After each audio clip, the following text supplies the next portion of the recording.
Greetings one and all, great to have you with me for another look at what's happening in the world around us.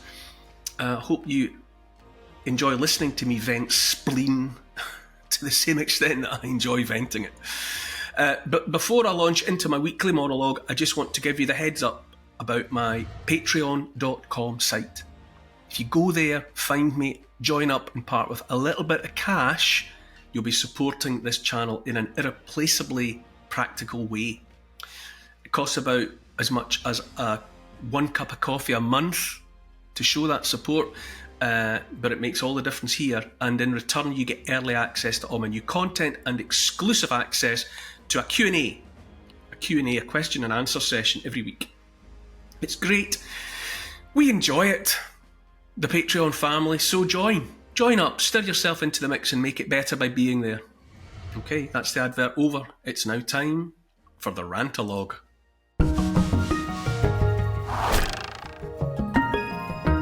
The oddness of the people in charge. I mean, beyond anything else, they're just an odd squad. The heads of state, the high-profile people are just looking increasingly peculiar, sometimes even physically, but certainly kind of morally and ideologically. But anyway, what I detect then more and more is the distance between us and those who have declared themselves in power over us.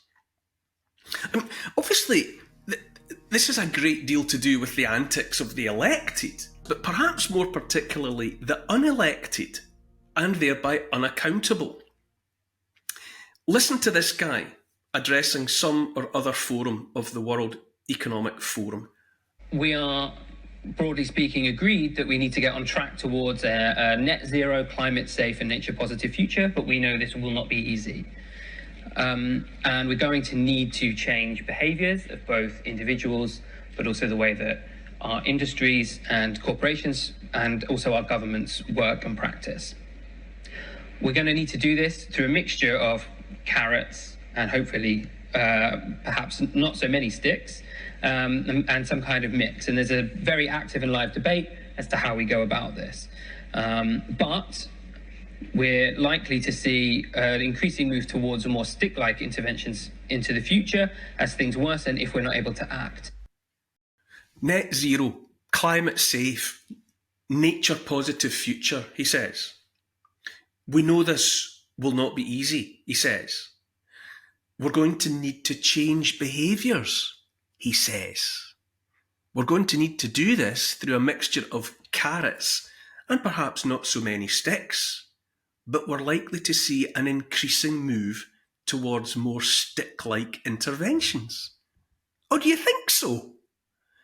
I mean, seriously, who do these people, whoever they are, think they are? Cheerily choosing the use of sticks, metaphorical or not, in the face of billions of people who haven't a reason to know him, them from Adam. Net zero, which is a suicide note for half the world, 4 billion people alive today. Nature positive. Can he be talking about the wholesale destruction of entire ecosystems and environments to facilitate the strip mining of rare earth metals by child slaves? Is that what he means? A move towards an increase in the amount of mining of 1,000, 2,000%, who knows, to meet demand for gold, silver, copper, lithium, cobalt, lead, and the rest? Does he mean the piggybacking on the coal, oil and gas use of nations like China to make the windmills, solar panels, the electric vehicles, and the rest of the window dressing of the green agenda that's more accurately described as the greed agenda? Is he talking about the windmill farms that require the sterilisation of vast areas of ground, clearing them of all life, so as to erect turbines that harvest thousands of birds, that sit anyway on monolithic blocks of concrete, one of the most energy-hungry and toxic products on the planet? Or when they erect them out at sea, where their very presence in the water kills whales and other marine life? That kind of nature positive. That kind of green. Is that what he's talking about? Carrot and stick, he says, with an increasing move towards more stick-like interventions. What sort of sticks exactly, wee man? What are you talking about? Higher taxes, maybe? The taking away of necessities of life? Or actual sticks, like truncheons and batons for the uncooperative? What kind of stick? So I ask again, who is this joker? Where do people like this, nobodies and non-entities like this, get the idea that while unelected and unaccountable, they could and should and would take unilateral decisions guaranteeing the immiseration of people like you and me? Why do they imagine, for even a nanosecond, that they're somehow imbued with the right and the power to make harder, smaller, darker, colder, and hungrier the lives of billions of people? From Davos and the WEF to the frauds of Downing Street in London, in Britain, the refrain is the same. Keir Starmer wallows in freebies, like the rest of his cabinet lackeys, while his Chancellor, Rachel Reeves, dots the I's and crosses the T's on a budget set to pick the pockets of everyone else, pensioners and plebs alike, a population already crushed beneath the greatest tax burden since World War II, already extorted for some of the most expensive and uneconomic energy in the world. But do you know what really sticks in my craw? What really sticks in my throat? What fills me to the brim with righteous anger? It's the glaring certainty that the diminished lives they have in mind for their fellow human beings are absolutely not the lives they have in mind for themselves. What's utterly lacking in all of this, every step of the way by those WEF, WHO, UN types, is an iota of sincerity. And by sincerity, I mean that if these people sincerely believed in the necessity, far less the virtuousness of the kind of diminished, limited, lesser lives they have in mind for us, if they had so much as an ounce of sincerity in their self-righteous, narcissistic heads, then they would already be living those lives themselves as an example to the rest of us. It's the presumption of right, of being right, of having the right to disregard the hopes and dreams, even just the relative normality of the lives of others, that makes me wonder if I've walked by accident through a door into a parallel universe where the very idea of natural law is entirely absent. I keep replaying in my head statements by the likes of John Kerry, erstwhile so-called climate czar for Joe Biden, telling that meeting of the World Economic Forum that free speech is a massive obstacle to the ability to govern. Or Hillary Clinton demanding more censorship on the internet. Or Barack Obama calling for likewise. Or Bill Gates, international peddler of gene therapies and other experimental, unsafe, ineffective, if not demonstrably lethal medical interventions. Bill Gates, whose principal residence is a palace the size of a city block. Bill Gates, who wishes there were fewer people on the planet while simultaneously gushing about his fleet of private jets and other aircraft being his guilty pleasure. Bill Gates, friend of international paedophile Jeffrey Epstein. They're everywhere, these parasite philanthropaths. Al Gore had a net worth of around $1 million when he ran and fell as Democrat presidential candidate in 2000, but he's worth $300 million now after decades of spouting nonsense about climate change from his beachfront property, among other addresses. So no fear of sea level rises there, apparently. Remember his images of starving polar bears and the rest of the doom-laden prophecy that 20-odd years later still hasn't happened, as in none of it. They're 10 a penny, these self-seeking, self-aggrandising fraudsters and con artists, predicting the imminent end of the world while the cash registers ring loud, clear, and endlessly in the background. Whatever delusions these people are labouring under, a consequence, presumably, of too long exposure to wealth and power combined, they have evidently reached and long since passed the point of reason. I say they're certifiably mad, these characters, that we're dealing with a version of insanity, albeit disguised in expensive clothes, domiciled in beachfront palaces in Martha's Vineyard and similar, aided and abetted by bought and paid for media and bought and paid for politicians.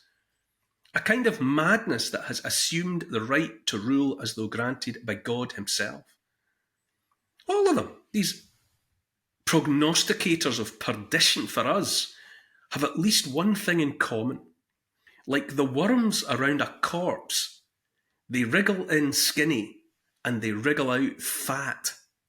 Every one of them bloated, enriched by their dishonesty to the tune of tens and hundreds of millions of pounds and dollars and euros.